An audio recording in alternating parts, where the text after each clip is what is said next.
محترم ناظرین، السلام علیکم ورحمۃ اللہ وبرکاتہ۔ میرا بڑا بیٹا کچھ دنوں سے کچھ ڈرا سہما سا تھا۔ وہ مدرسے سے چھٹی پر گھر آیا تھا۔ جیسے ہی چھٹی ختم ہوئی، اس نے روتے ہوئے اپنے ابو سے کہا کہ وہ مدرسے نہیں جانا چاہتا۔ یہ سن کر میرے شوہر کو غصہ آ گیا۔ بیٹے کا رونا دیکھ کر میرا دل خوف زدہ تھا، مگر میرے سسر جو خود بھی مذہبی انسان تھے، وہ پوتے کو زور زبردستی واپس چھوڑ آئے۔ 2 دن کے بعد پولیس اسٹیشن سے فون آیا، جس کو سن کر میرے شوہر دھاڑے مار مار کر رونے لگے، کیونکہ میرا نام آمنہ بی بی ہے۔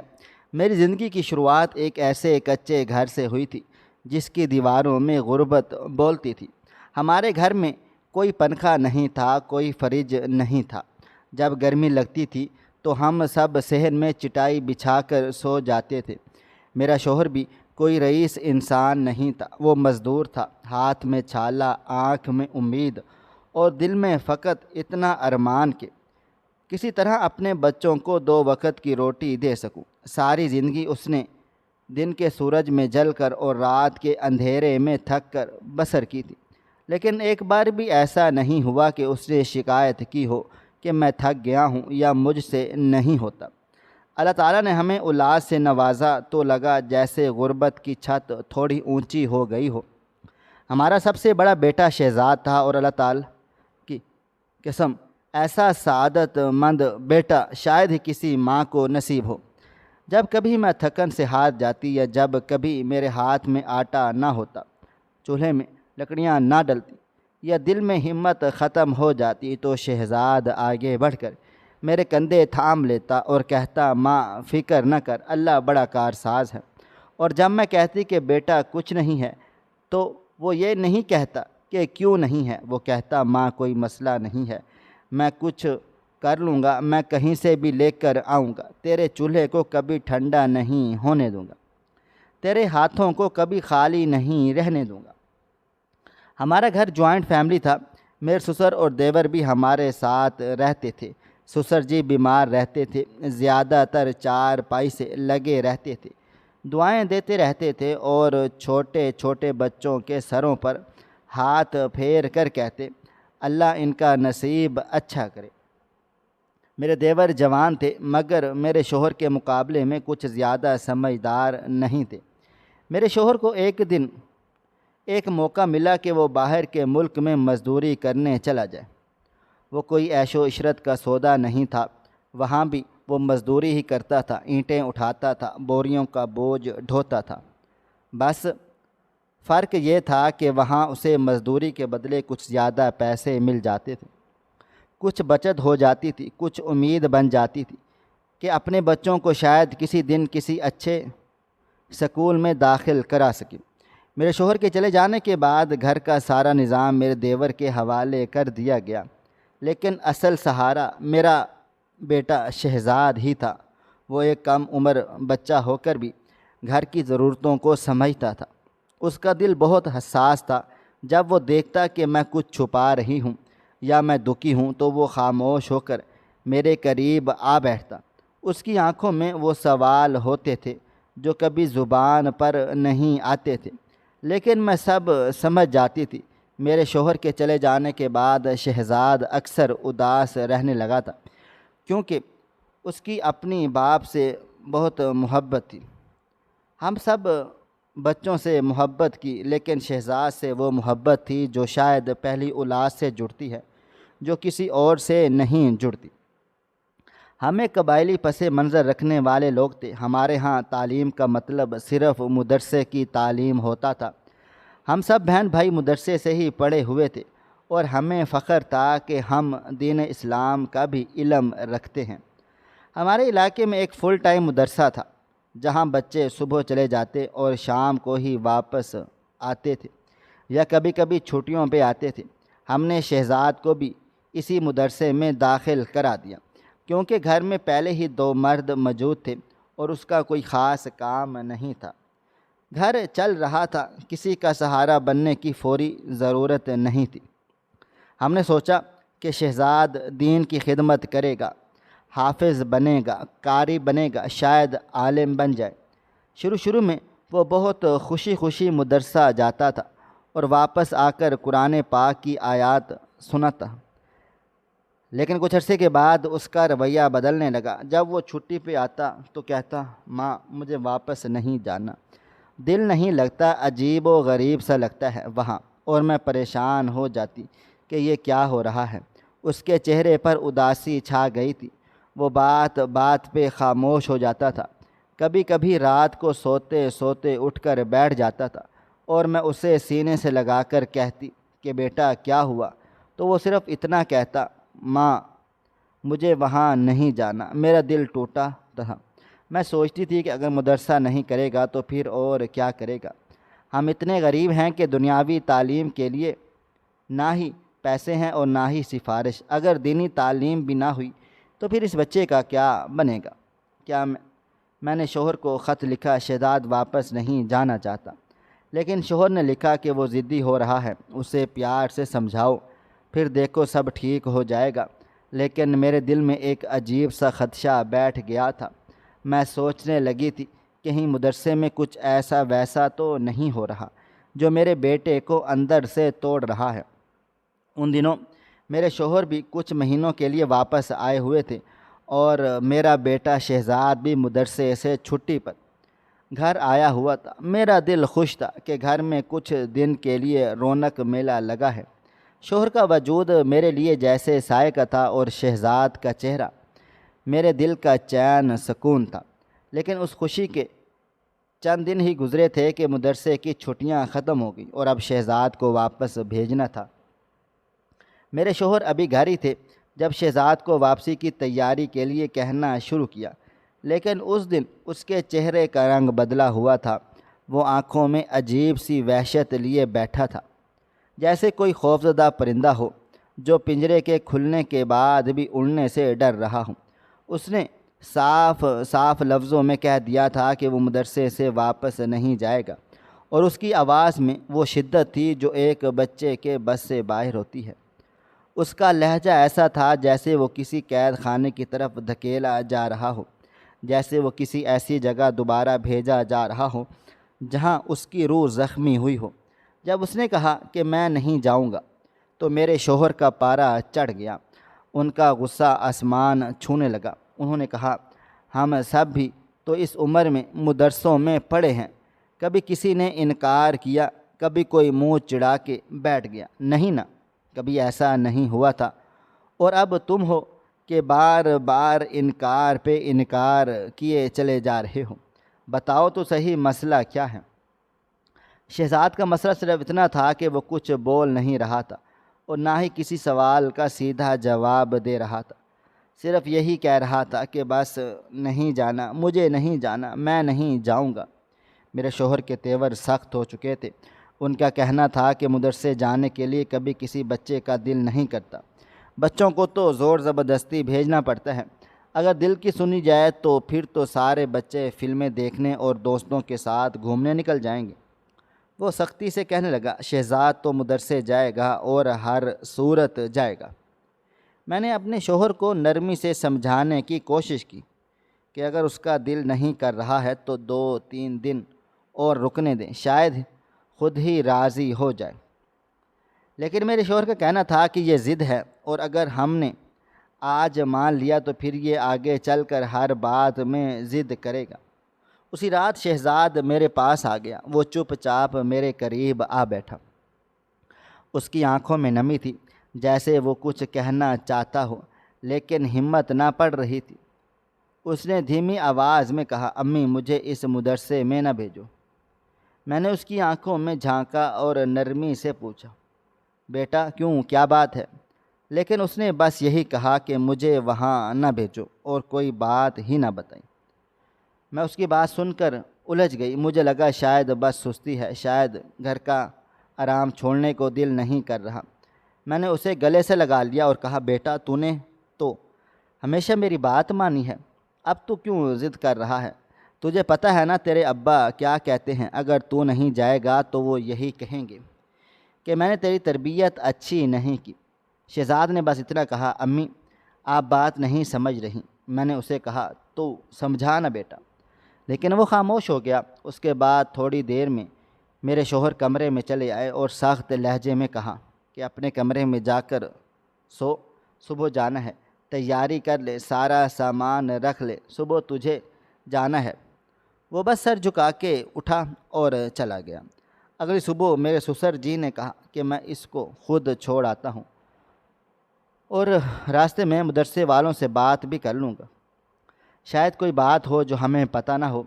مجھے ان کی بات سے تھوڑی بہت تسلی ہوئی۔ میں نے کہا جی جی ٹھیک ہے ابو، آپ ہی لے جائیں، کیونکہ آپ بزرگ ہیں اور اگر کوئی بات ہوگی تو آپ سے شاید بتا بھی دیں۔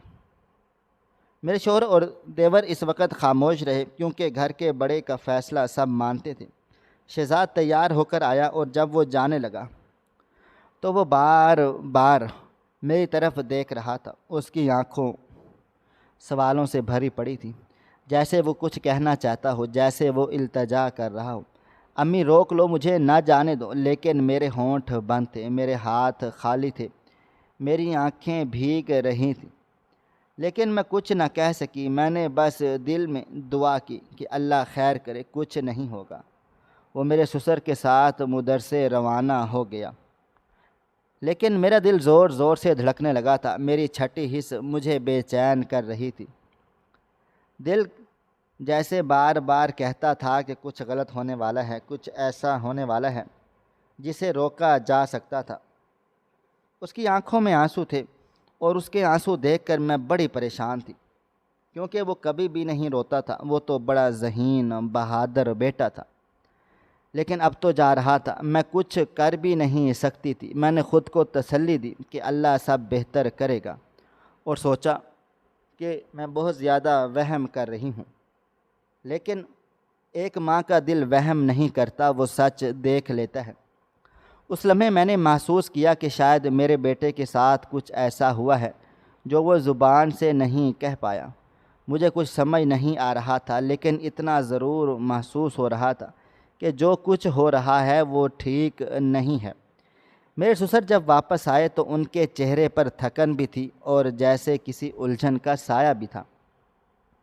میں نے انہیں پانی کا گلاس پکڑایا اور فوراً پوچھا کہ ابو کیا ہوا؟ مدرسے والوں سے بات چیت ہوئی کیا؟ انہوں نے کچھ بتایا ہے؟ تو وہ کرسی پر بیٹھتے ہوئے آہستہ سے بولے، بیٹا وہاں شہزاد کی کسی لڑکے کے ساتھ کچھ دن پہلے لڑائی ہوئی تھی، اور اسی وجہ سے شاید وہ کہہ رہا تھا کہ میں واپس نہیں جانا چاہتا۔ میں نے فوراً سے کہا، لیکن ابو شہزاد تو کبھی کسی سے لڑائی جھگڑا نہیں کرتا، وہ تو بچپن ہی سے نرم دل ہے، دوسروں کی بات برداشت کرنے والا ہے۔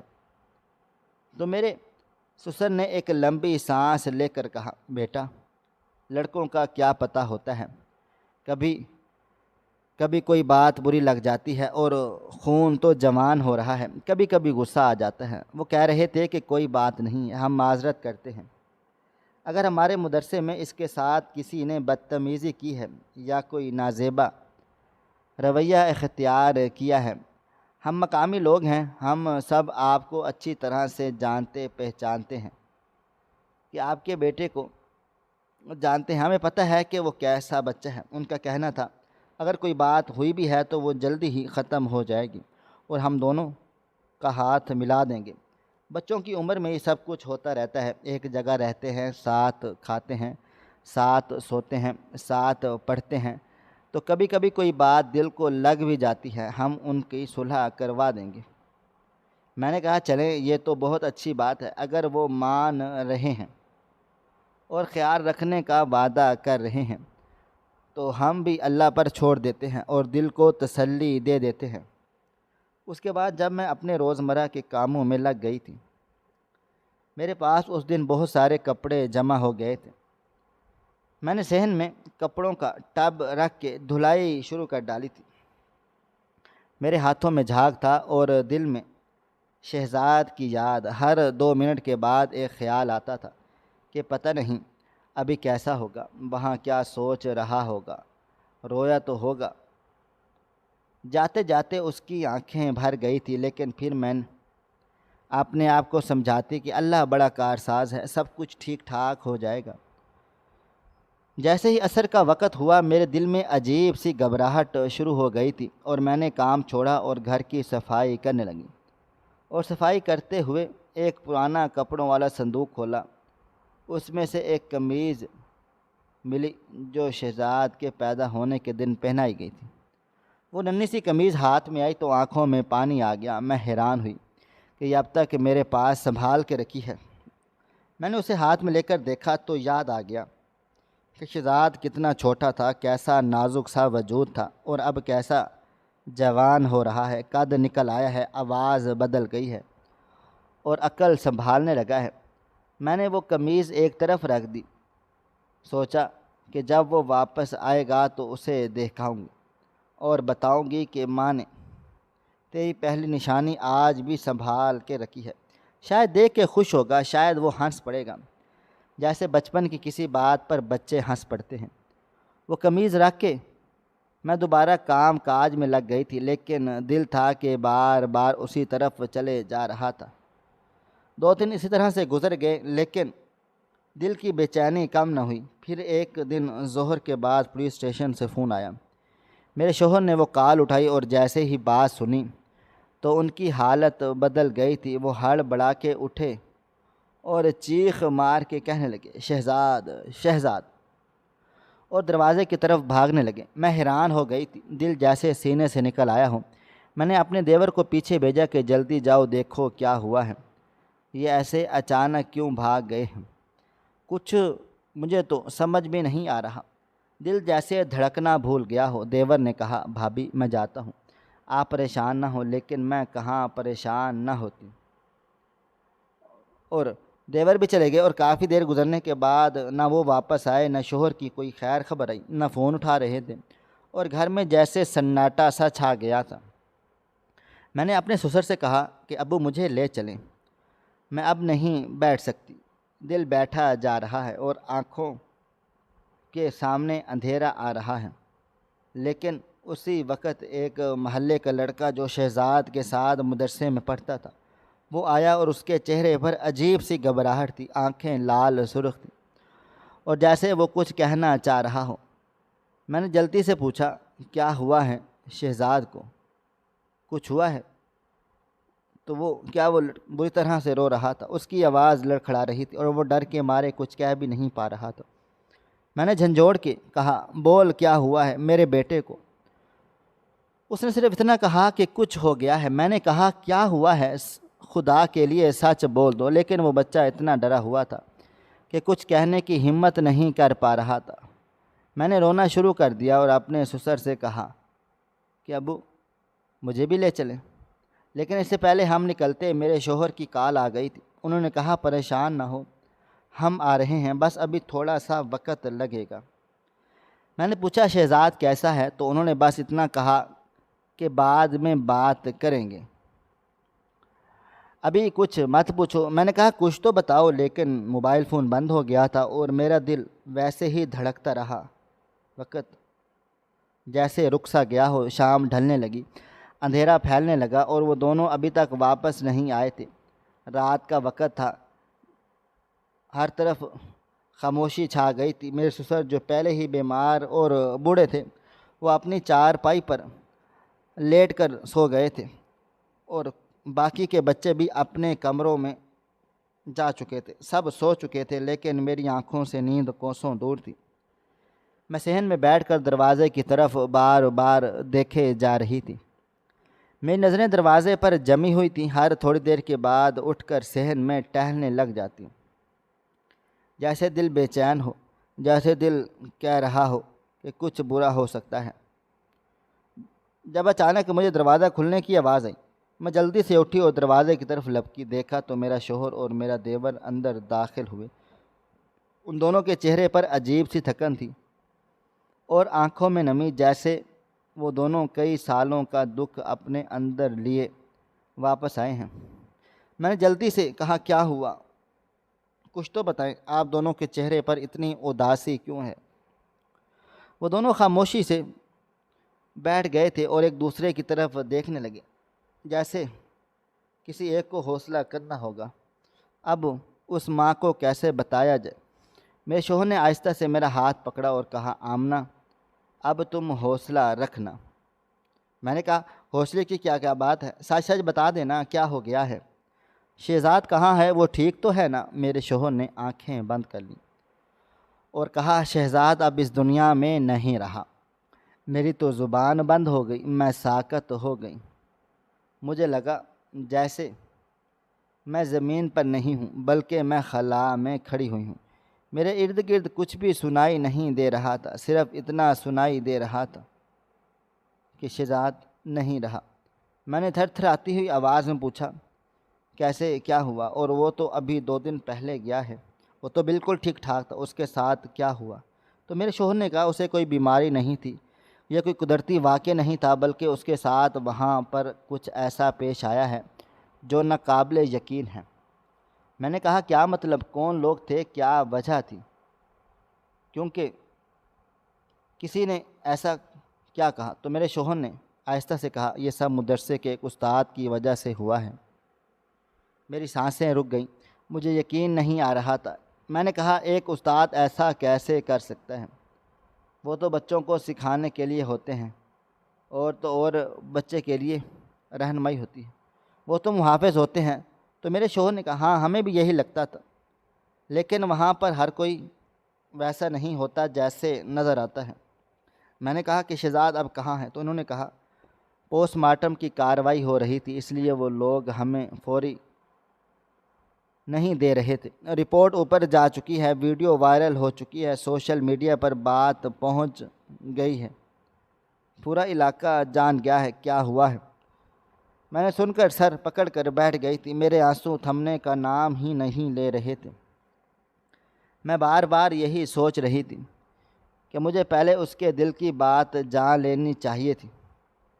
میں تو اسے بس ماں بن کے سمجھایا، لیکن کبھی اس کا درد نہیں سمجھا۔ شہزاد وہ بچہ تھا جو ہر بات چپ چاپ برداشت کر لیتا تھا، اپنے اندر چھپا لیتا، کبھی کچھ نہ کہتا تھا۔ اور شاید اس بار بھی کچھ کہنا چاہتا تھا، شاید وہ بولنا چاہتا تھا، لیکن میرے ہاتھوں میں اس وقت تھا ہی نہیں۔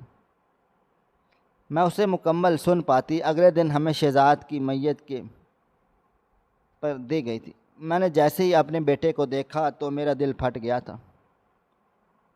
وہ ویسا نہیں تھا جیسا چھوڑا تھا، اس کے چہرے پر وہ معصومیت تو تھی، لیکن چہرہ بتا رہا تھا کہ اس پر کوئی مہربانی نہیں ہوئی، اس کے ساتھ بہت نرمی نہیں برتی گئی۔ پورا محلہ ہمارے گھر آیا ہوا تھا، سب کی آنکھوں میں آنسو تھے، اور سب یہی کہہ رہے تھے کہ جو کوئی یہ کر کے گیا ہے اسے ضرور اس کا حساب دینا ہوگا۔ میرے شوہر کے کندھے لرز رہے تھے، میرے دیور نے دیوار پکڑ کے خود کو سنبھالا ہوا تھا۔ میری حالت ایسی ہو گئی تھی کہ مجھے خود ہوش نہ تھا۔ محلے کے ایک بڑے نے بتا دیا کہ جس نے بھی یہ ظلم کیا ہے اس کو معاف نہیں ہونا چاہیے، ہمیں انصاف کے لیے کھڑا ہونا ہوگا۔ اب جو بھی ہوتا، شہزاد تو واپس نہیں آنا تھا، لیکن میرے دل میں ایک آگ سی جل رہی تھی۔ میں صرف اور صرف ایک بات جاننا چاہتی تھی کہ آخر اس کا قصور کیا تھا، اس نے ایسا کیا کر دیا تھا کہ ایسی اذیت کا حقدار بن گیا تھا۔ لیکن سب کے بیچ ایک اچھا انسان بھی تھا، اور وہ بھی اسی مدرسے کا ایک ملازم۔ وہ آیا اور اس نے میرے شوہر سے آہستہ سے کہا، بھائی صاحب جو کچھ ہوا ہے وہ سبق یاد نہ کرنے یا دیر سے آنے کی وجہ سے نہیں ہوا، بات کچھ اور ہے۔ ہم سب کچھ بتائیں گے، ہم آپ کے ساتھ ہیں۔ اس نے کہا، جہاں برے لوگ ہوتے ہیں وہیں کچھ اچھے لوگ بھی ہوتے ہیں۔ یہ مت سوچئے گا کہ مدرسہ برا ہے یا وہاں کی تعلیم غلط ہے، غلطی چند افراد کی ہے، جگہ کی نہیں۔ اب میرے شوہر اور دیور نے فیصلہ کر لیا کہ جو بھی حقیقت ہے وہ جان کر رہیں گے، اور جو بھی ذمہ دار ہوگا اس کو اس کے عمل کا جواب دینا ہوگا۔ میں روز دروازے کی طرف دیکھتی ہوں اور دل میں بس ایک ہی دعا ہوتی ہے، اے رب العزت کسی ماں کو ایسا دن دکھا کہ اس کے بچپن کے کپڑے وہ اس کو دکھانے کے لیے اب ہمیشہ کے لیے یاد بن کے رہیں، جن کو وہ گلے سے لگائے بیٹھے روتی رہتی ہے۔ 2 دن ہو گئے ہیں، سکون نہیں آیا دل کو۔ مدرسے کے بچے بھی تو وہاں موجود تھے، ان کا بیان لیا گیا تو دل اور بھی پھٹ پڑا۔ کتنی بری حرکت اس آدمی نے کی، اور اب وہ بھاگ چکا ہے اور ابھی تک مفرور ہے، پولیس والوں کے ہاتھ بھی نہیں آ رہا ہے۔ اس نے مقامی لوگوں نے یقین دلا دیا ہے کہ ایک دفعہ وہ پولیس کے ہاتھ آ جائے اور اس کے کیے کی ایسی سزا دیں گے کہ وہ ساری زندگی کوئی بھی اس طرح کا ظلم دوبارہ کرنے کے بارے میں سوچے گا بھی نہیں۔ سب سے زیادہ نقصان تو میرا ہوا، کیونکہ سب سے زیادہ نقصان ماں کا ہوتا ہے، جس نے اپنے خون سے ایک وجود کو بنایا ہو جو 9 مہینے اس کے جسم کے اندر پلتا رہا ہو، جو ہر رات اس کے پیٹ میں ہلتا تھا اور ماں کے چہرے پر مسکراہٹ بکھیرتا تھا، جس کی حرکتوں سے ماں کا دل دھڑکنا شروع ہوتا تھا، جس کے لیے ماں نے اپنی نیندیں قربان کی تھی، اپنے آرام کو چھوڑا، اپنی خواہشوں کو دفن کر دیا۔ جب وہ پیدا ہوا تو دنیا میں سب سے پہلے ماں نے ہی اسے سینے سے لگا لیا اور اس کے رونے کی آواز پر سانسیں روک لی تھی، اور جب وہ تھوڑا سا بڑا ہوا تو ہر لمحہ ہر پل اسی فکر میں گزرا کہ اس کے ناز نخرے کیسے اٹھائے جائے، اس کی ضدیں پوری کی، اس کی بیماری میں تڑپی، اور جب وہ صحت مند ہوتا تو سکون سے اس کے چہرے کو دیکھ کر رب کا شکر ادا کرتی۔ ماں نے اپنے بچے کو انگلی پکڑ کر چلنا سکھایا، اس کے قدموں کو زمین پر جمانا سکھایا، اسے بولنا سکھا دیا، اسے جینا سکھا دیا، اور جب وہ اسکول جانے لگا تو دروازے پر کھڑی ہو کر آنکھوں سے اوجھل ہونے لگ گئی تھی، دیکھتی رہ گئی، اور جب وہ اسکول سے لوٹتا تو اس کے چہرے کے تاثرات سے دن کے حال کا جان لیتی تھی۔ کبھی اس کے لیے پسند کا کھانا بناتی، کبھی اس کے لیے کپڑے سی کر اس کی خوشیوں میں اپنا حصہ شامل کرتی تھی۔ ایک ماں کے لیے اس کا بچہ صرف ایک بچہ نہیں ہوتا، اس کی ساری کائنات ہوتا ہے، اور جب وہی بچہ اس دنیا سے چلا جائے تو لوگ کہتے ہیں کہ اور بچے بھی تو ہیں نا، کوئی بات نہیں، یہ ہوتا ہی رہتا ہے۔ کیا سوچیں گے کہ دل میں ہر ایک بچے کی الگ الگ جگہ ہوتی ہے، اس کی ایک الگ خوشبو ہوتی ہے، اس کی آواز الگ ہوتی ہے، اس کا لہجہ مختلف ہوتا ہے۔ وہ بچہ کبھی کسی سے جھگڑا نہیں کرتا تھا، ہر وقت مسکراتا رہتا تھا، محلے میں سب اس کی تعریفیں کیا کرتے تھے۔ وہ دیر سے اسکول آتا تھا تو کیا دنیا کے باقی بچوں کو دیر سے آنے پر جان سے مار دیا جاتا ہے؟ کیا صرف ہمارے بچے ہی ایسی سزا کے مستحق ہوتے ہیں، یا اصل بات کچھ اور ہے؟ کیا اندر کی اندر کہانی کوئی اور بھی ہے؟ یہ سب محض ایک بہانہ ہے۔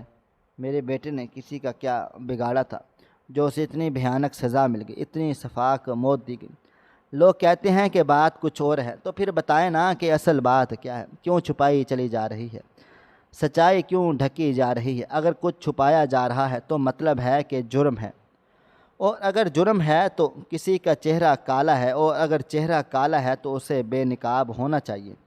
لیکن ان سب باتوں سے میرے بیٹے کی قبر پر اگنے والی گھاس سبز نہیں ہوگی، میرے کمرے میں چھائے والے سناٹے کبھی نہیں ختم ہوں گے، میرے دل کے اندر جلنے والی آگ بجھ نہیں پائے گی، کیونکہ جو چلا گیا وہ اب کبھی واپس نہیں آئے گا۔ میری گود جو خالی ہو گئی وہ کبھی نہیں بھر پائے گی، اور لوگ کہیں گے صبر کرو، لیکن ماں سے بڑھ کر صبر کون کرتا ہے؟ ماں کے آنسو جب اندر بہتے ہیں تو وہ کسی طوفان سے کم نہیں ہوتے۔ یہ دکھ، یہ خلش، یہ ادھورا پن شاید مرتے دم تک میرے ساتھ رہے گا۔ میں بس ہر روز اپنے رب سے ایک ہی سوال کرتی رہوں گی کہ میرے بیٹے نے کسی کا کیا بگاڑا تھا کہ اسے موت کی نیند سلا دیا گیا۔ جب سے میرے بیٹے کی لاش ہسپتال میں دیکھی ہے میری نیند اڑ چکی ہے۔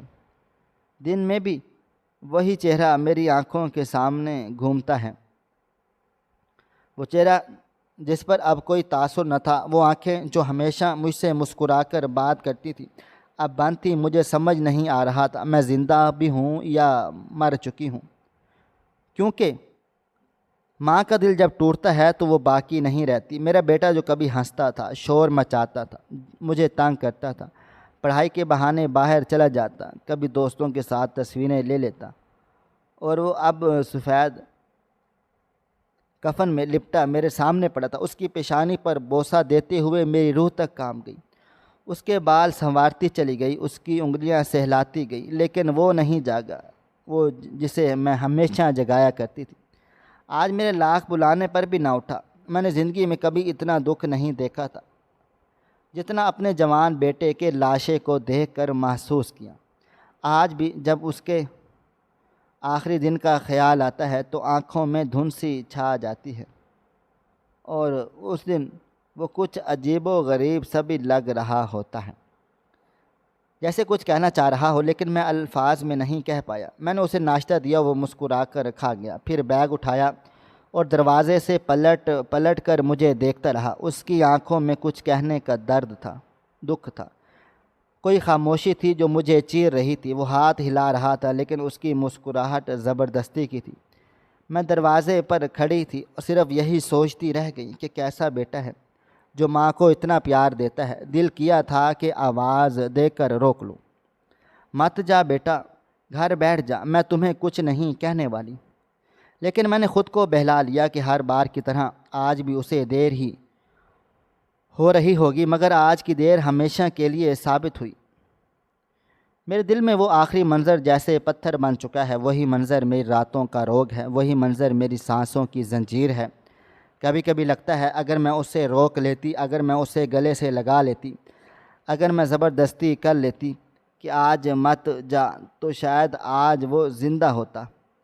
لیکن اگر اب بھی میرے دل کو چیرتے رہتے ہیں، کیونکہ کچھ بھی واپس تو نہیں آ سکتا، کچھ بھی پہلے جیسا نہیں ہو سکتا۔ اس کی خالی چارپائی، اس کی الماری، اس کی کتابیں، سب کچھ مجھے روز مارتی ہیں۔ میں روز اس کے کپڑوں کو چھوتی ہوں، انہیں سونگھتی ہوں کہ شاید اس کی خوشبو ابھی باقی ہو۔ میں روز اس کے جوتے ٹھیک کرتی ہوں کہ شاید وہ ابھی باہر سے آئے گا۔ میں روز اس کے موبائل کی گھنٹی سنتی ہوں جو اب کبھی نہیں بجے گی۔